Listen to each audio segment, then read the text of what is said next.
Hello, and welcome to the June WPE workshop for the portfolio topic, The Spirit of Play.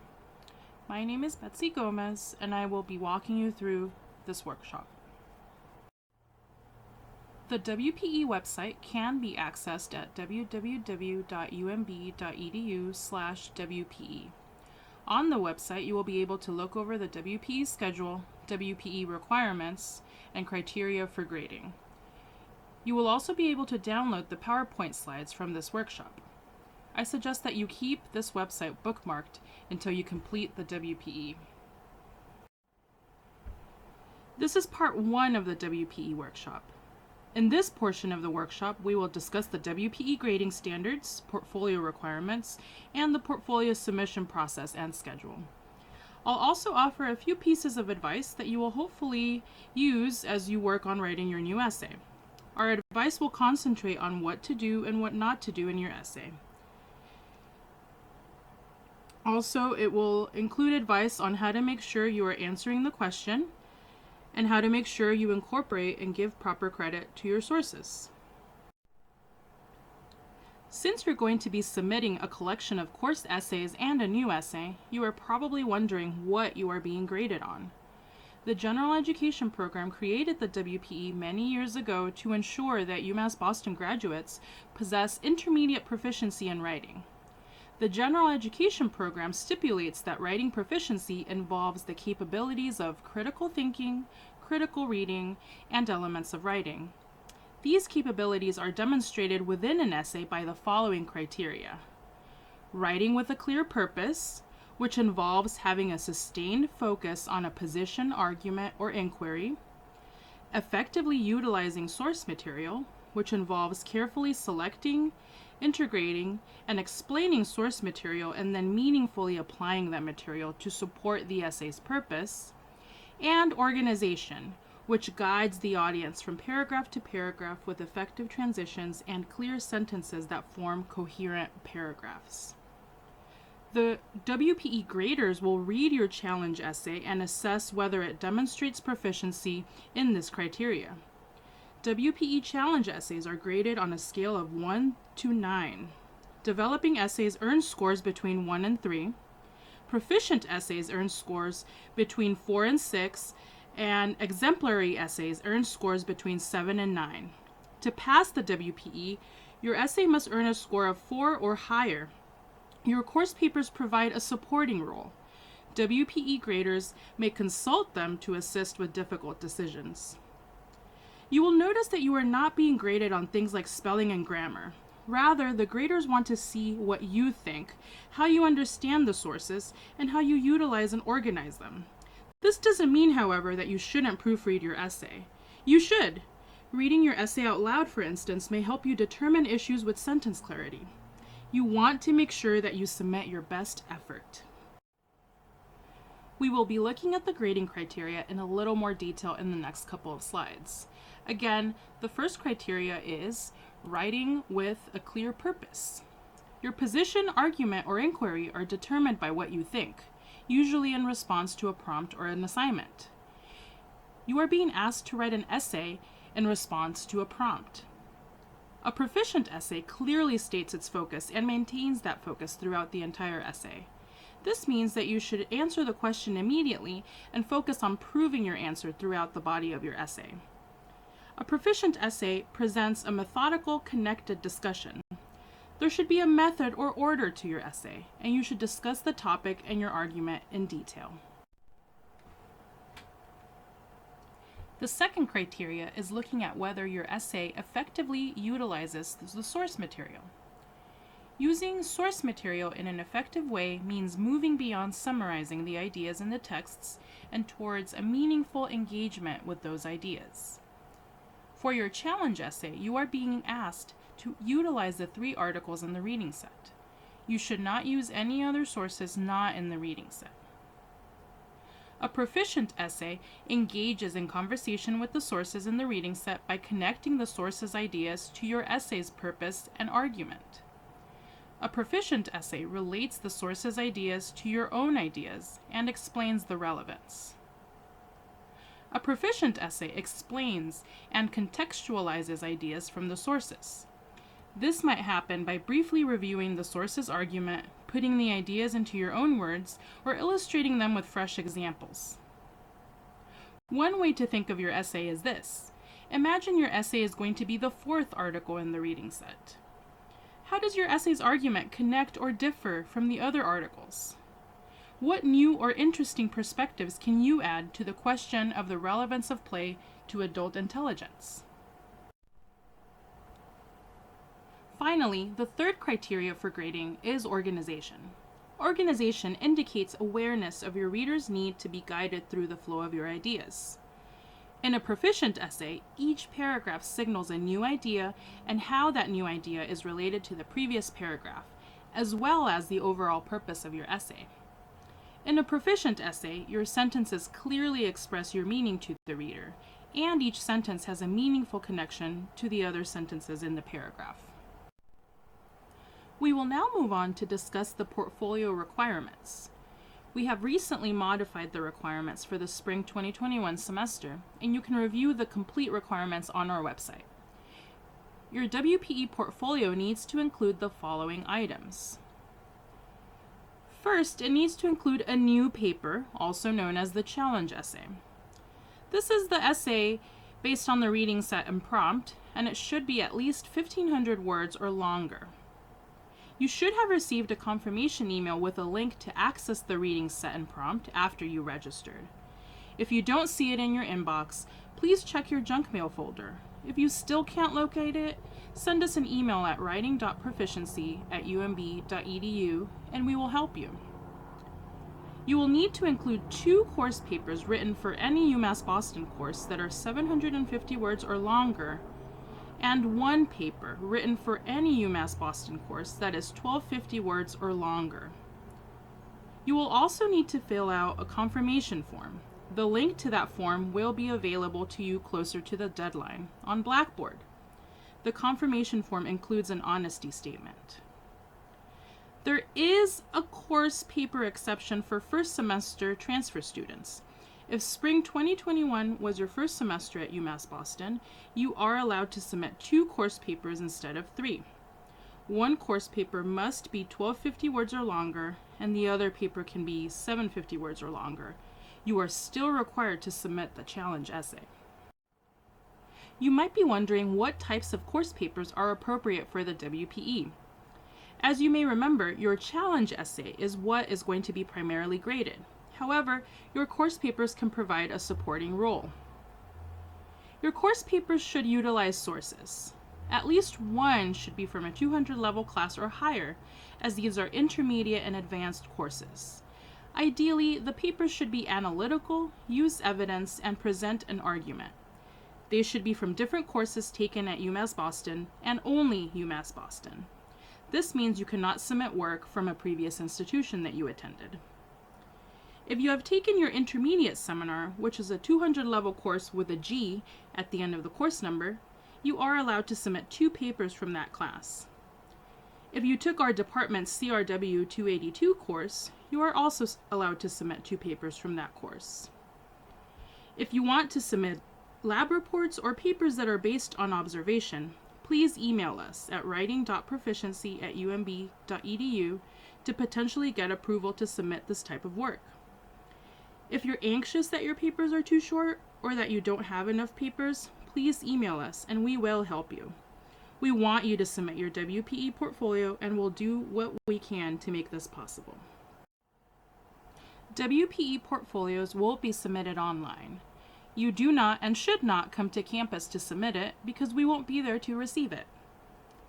On May 28th, we will enroll you in CIS 015. This is a free course that does not bear any college credit. You'll have access to the course through Blackboard. From May 29th through June 9th, you will be able to upload your work to Blackboard.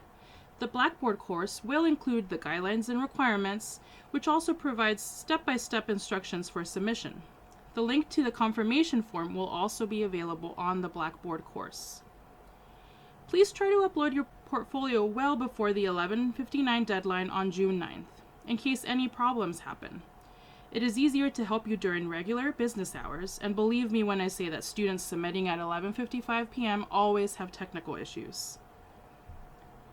We will grade portfolios from June 15th through the 18th, and will email results to you after 5 p.m. on June 18th. If you do not pass the WPE, you will have the opportunity to meet with a faculty member to discuss your result. This is called Retake Counseling.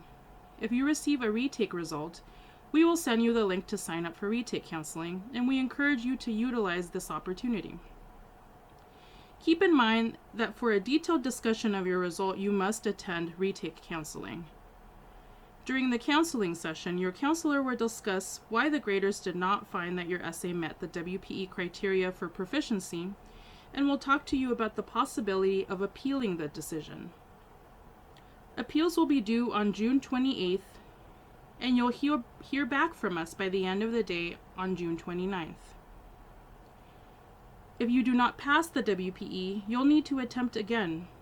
We will likely offer an October WPE for graduating seniors and a WPE in January for all other students. Keep in touch with us if you have concerns about passing in time for your expected graduation date. We will now move on to the advice portion of the workshop. Please keep in mind that the most important component of your WPE essay is your own thinking. If you don't express your ideas and give logical support for your own ideas, you will not pass.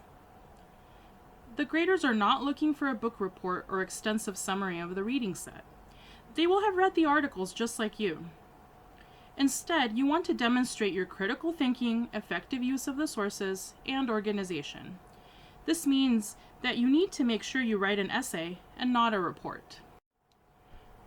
We will be talking about 4 do's and don'ts. The first is to make sure that you write an essay and not a report. Then, you should make sure you answer the question immediately and not in the last paragraph of your essay. You should also pay close attention to how you utilize the sources. Don't summarize unless it's for a reason that is related to your argument. Do engage with the sources as much as you can. Finally, do give credit when you utilize the ideas, facts, or examples from the articles in the reading set. So, what is the difference between a report and an essay? Mainly, a report informs the audience about a topic, presents information, and may have a lot of summary. A report doesn't necessarily include the writer's critical thinking. An essay, on the other hand, is meant to persuade the audience that the writer's point of view is either correct or worth paying close attention to. In this case, you're the writer. You're trying to persuade the audience that your point of view is either correct or at least important. In an essay, the writer's own thinking is essential. An essay may have a small amount of summary, and that summary is always relevant to the essay's argument. Make sure that you write an essay and not a report. The next piece of advice is do answer the question directly and unmistakably first. Answering the question is very important, and you should do it right away. Ideally, your answer to the question should appear at the end of your first paragraph. You can employ phrases from the question in your own answer. For instance, the question asks, what is the relevance of play to adult intelligence? If you recycle the language of the question to write your answer might look something like, play is relevant to adult intelligence because, or play is relevant to adult intelligence in the following ways. Use your answer to the question as a roadmap for the rest of your essay. When you plan the rest of your paragraphs, always ask yourself, is this relevant to my answer to the question? How can you approach answering the question? You should offer a complex definition of play. You might want to include quotations from the sources explaining what they mean, what they have in common, where they differ on the definition or explanation of play, or anything else you think is important. You can use examples or illustrations of what play is. What does play look like? What doesn't it look like? You can discuss what the benefits of play are. How does play benefit children? How do these benefits continue in adulthood? And how are these benefits relevant to our adult intelligence? Above all, Show the graders what you think. It may feel safe to summarize the ideas of the other authors. They're the experts, right? However, the graders are interested in what you think. Don't summarize unless it's for a purpose related to your answer to the question. Do engage with these sources. This doesn't mean you have to agree with them all the time. You can point out weak arguments, conflicts, or issues with their ideas if that is relevant to your own essay's argument. The sample paragraph in this slide shows a student's engagement with the sources. It reads, "As with children, adults can increase their own intelligence by playing more." For example, Coners and Francis suggest that play should become a paradigm to improve pedagogical practice in higher education institutions such as UMass Boston. In other words, incorporating play is significant or essential to improving teaching in college. Coners and Francis argue that play plays a dramatic role in our ability to think and solve problems, and that this effect continues into adulthood, although adult play is different from the play of children. The evidence indicates that play can have a significant role in the development of thinking abilities in people of all ages. For example, Lentz points out that physical play yields a more agile and well-balanced adult, while playing with others, such as by pursuing a hobby in a group, strengthens social bonds. More importantly, play has been found to be a very effective way to enhance learning in students of all ages. Brown, summarizing the findings of John Byers, states that play assists in development of the brain's frontal cortex, which is the important brain region responsible for much of what we call cognition. However, for adults, play that has the greatest impact probably should be intentional as well as pleasurable. Therefore, it seems likely that people who are motivated to continue to learn and grow throughout their lives should choose to engage in activities that are challenging but pleasurable and take advantage of our intrinsic drive to create/solve problems and overcome obstacles. In this paragraph, the student utilizes a topic sentence. That's the first sentence in the paragraph. As with children, adults can increase their intelligence by playing more. This sentence tells us, the readers, what the paragraph will be about. They utilize ideas from Coners and Francis and Brown, which are two of the articles in the reading set. This student may summarize a bit, but overall, they try to show their own thinking by using signal phrases like "in other words" to show when they're explaining the ideas from the reading set. They carefully select information from the reading set and explain how it's related to the benefits of play to adult intelligence. When you engage with the source material, you'll eventually summarize a little bit and only when it's needed, and then paraphrase and use direct quotations in your paragraphs. No matter how you use the ideas of other writers, you need to make sure to give them credit. If you summarize, you're making a brief statement about the main point of something.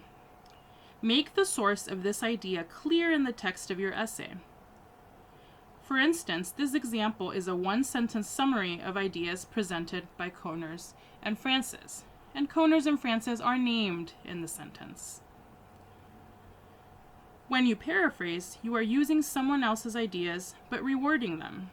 Make the source clear and tell us the page number the idea can be found in. Here we have a paraphrase of an idea by Lentz on page 9. Since a summary may be a short statement about an entire article, a page number is not necessary. But when it's a paraphrase, then you should provide the specific page that idea came from. A direct quotation is when you are using someone else's ideas word for word. You should make the source clear, make the page number clear, and utilize quotation marks around the direct quote. So here we have something from Coners and Francis. The quote is, "Become a paradigm to improve a pedagogical practice." You have the quotation marks around the direct quote. It comes from page 16. And again, they're named at the beginning of the sentence. You can use APA, MLA, or any other citation style. Don't sweat it if you are unsure of the perfect way to use any of these citation styles. Just make sure that you give credit where credit is due. We're not going to grade you on how perfectly you use MLA or APA, but we do want to make sure that you know how to give credit and that you're able to distinguish your own ideas from the ideas of others. If you don't give credit, it'll be hard for the graders to distinguish between your ideas and the ideas that you're bringing up from the reading set. We will be offering some resources over the next couple of weeks that we encourage you to take advantage of. WPE tutoring is currently full, but please check our page for cancellations. We typically get cancellations overnight. WPE tutoring is held over Zoom and is an individual 1-hour meeting with a WPE tutor. Your WPE tutor can help you with reading the articles, outlining, drafting, or looking at a draft of your essay. On June 1st and June 2nd, we will be holding writing labs over Zoom. You can quietly work on your essay in the main room and ask to meet with a tutor in a breakout room for as long or as little as you want. We'll send the Zoom links to the writing labs in our weekly message on May 28th. On June 3rd, 4th, 7th, and 8th, we will have draft review appointments available. Draft reviews are by appointment only. You will not be meeting with a tutor on Zoom. Instead, you are reserving a tutor's time. You will be asked to send us your draft before your appointment time, and the tutor will spend the appointment time reading over your essay. The tutor will email you written feedback and advice for revising your essay. The scheduling link for draft reviews will be sent via email in our weekly message on May 28th.